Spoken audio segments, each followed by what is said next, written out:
مطابق ماده 17 سرقانونی جمهوری تاجیکستان در نزد قانون همه برابرند، زنها و مردها برابر حقوقند. گرچنده برابر حقوق باشند هم امروز برای زنها از جانب دولت و از جانب رهبری دولت امتیازها داده شده است. یکی از امتیازهای آن در آن می باشد که در حالتی که اگر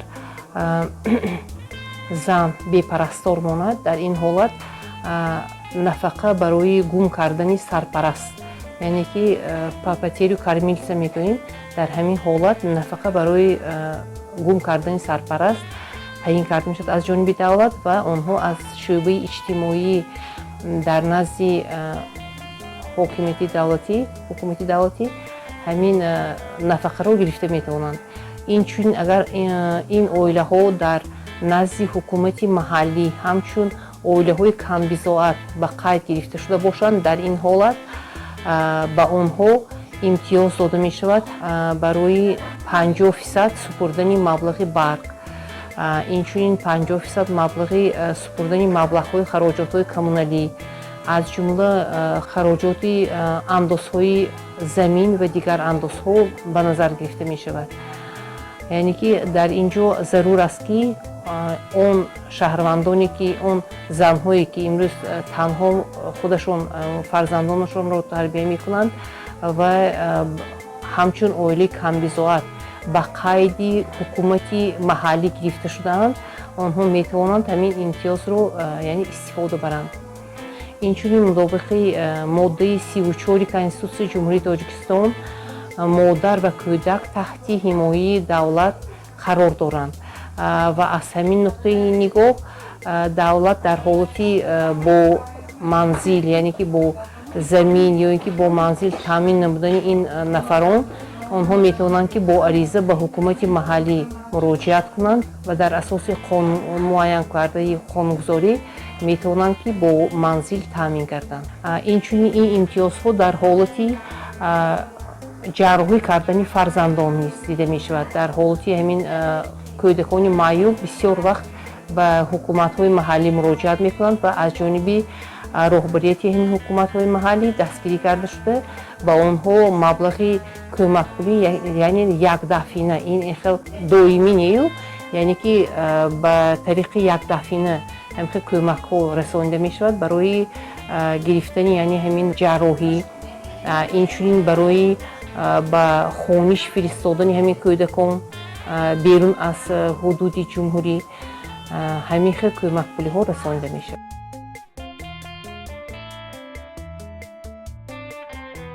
مرحلهش کوتاه و مرحله دوران دراز طلب نمی کند، لیکن حجت های اساسی این همین یعنی که همون زن و شهادتنامه کودک و اینچنین اگر ویش جای نداشته باشد، یعنی شهادتنامه قید نکاح میگوییم و قید نکاحش نباشد، یعنی که اینها همچون مادرانی تنها حساب میشوند، همون زخص کاغذش نباشده از شعبه سخشی محل باید که آنها معلوماتنامه گیرند آیدی همین که باید در قید عقد نکاح نمی ایستد، همین خیلی معلوماتنامه گیرد و اینچنین معلوماتنامه از جای زیست میگیرد که در حقیقت و تنها یعنی که سرپرستی همین وی می باشد، کودک می باشد.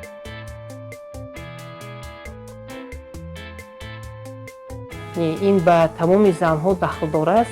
این نوبسته از آن که در مقامات های دولتی کار میکند یا کار نمیکند و از این وابستگی ندارد. تنها برای این من خیلی که در بالا قید کردم، حتما باید که در حکومت محلی نامنویس شود و به همون روی خط شخصانی کمبضاعت نامنویس شده باشد.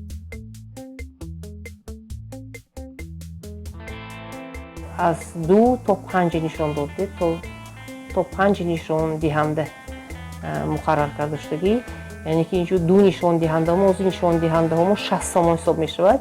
البته 2 نشان دهنده هم 120 سامان، از این 120 سامان آغاز می شود تا 5 نشان دهنده، یعنی تا 300 سامان. بغیر از نفقه‌ای که از حساب گم شدن سرپرست مقرر شده است دیگر امتیازها وجود ندارد، لیکن چیزی که من گفتم برای به مکتب یا اینکه به دانشکده‌های عالی داخل شدن، اینچنین برای جراحی کردن، برای همین حالت‌ها кӯмакпулиҳои якдафъаина дода мешавад.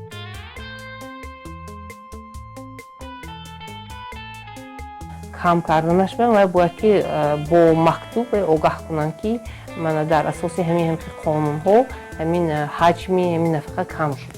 Вай пеш аз ҳама бояд ки ба шӯъбаи иҷтимоӣ ҳамун мақомоти иҷроия, яъне ки сабез мегӯем, ба ҳамун ҷо муроҷиат кунад. Дар ҳолате ки агар дар он ҷо аризаи ӯ яъне ки ҷавоби қаноатбахш нагирад ё ин ки беҷавоб монад, дар ин ҳолат метавонад ки ба суд муроҷиат кунад.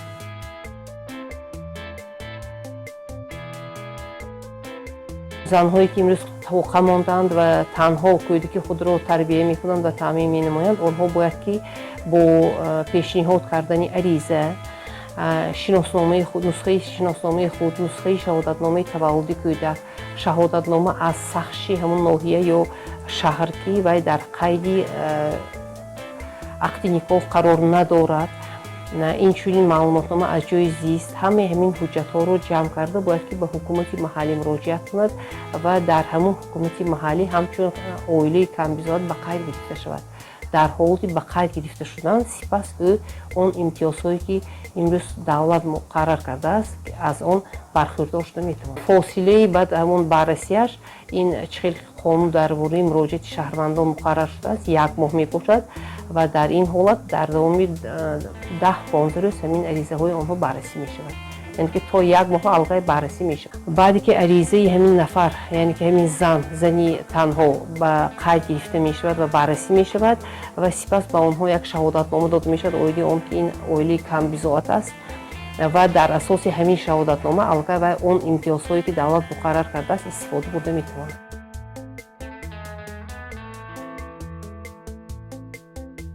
инчунин имтиёзҳое ки ба занҳо дода шудааст имрӯз бисёр вобаста ба квотаи президентӣ, яъне ки барои хондан, чӣ хеле ки ман гуфтам, фиристодан берун аз марзи ҷумҳурии Тоҷикистон, онҳо метавонанд ки ба ҳамин квота муроҷиат карда ҳамин квотаи президентиро соҳиб шаванд барои фарзандони худашон.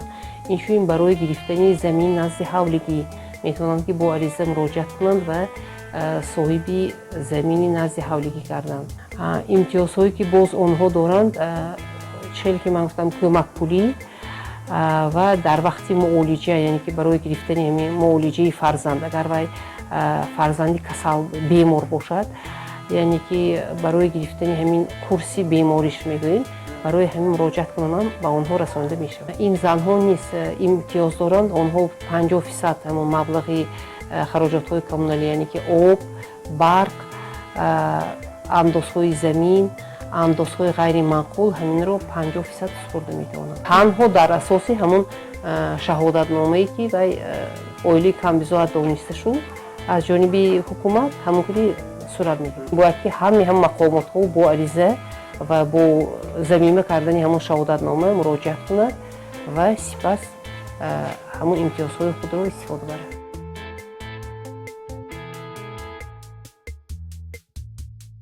дар ҳолате ки қонунгузорӣ оид ба муроҷиати шаҳрвандон ба пуррагӣ муайян карда шудааст ки дар ҳолати муроҷиати шаҳрванд ва дар ҳолати давоми 1 моҳ нагирифтани ҷавоб ба ҳамон муроҷиат ё ҷавоби ғайри қаноатбахш, шаҳрванд метавонад ки ба яъне мақомоти болоии ҳамин мақомот муроҷиат кунад.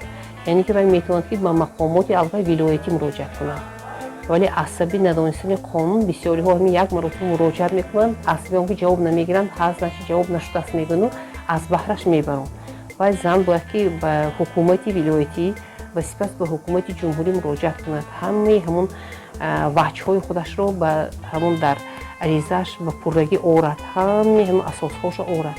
дар ин ҳолат аризаи вай баррасӣ карда мешавад.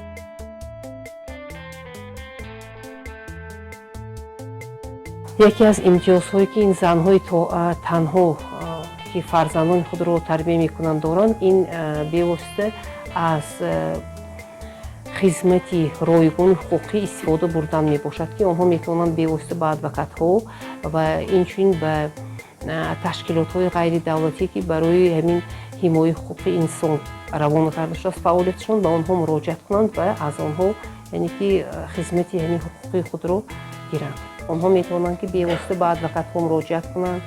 Адвокатҳо ҳастанд ки инчунин мана моям метавонем ки ҳамчун ҳисоби ки вай камбизоат аст ройгон яъне ки қабул намоем ва кӯмаки худро расонем ва инчунин адвокатура низ ба онҳо кӯмаки ройгони худро мерасонем.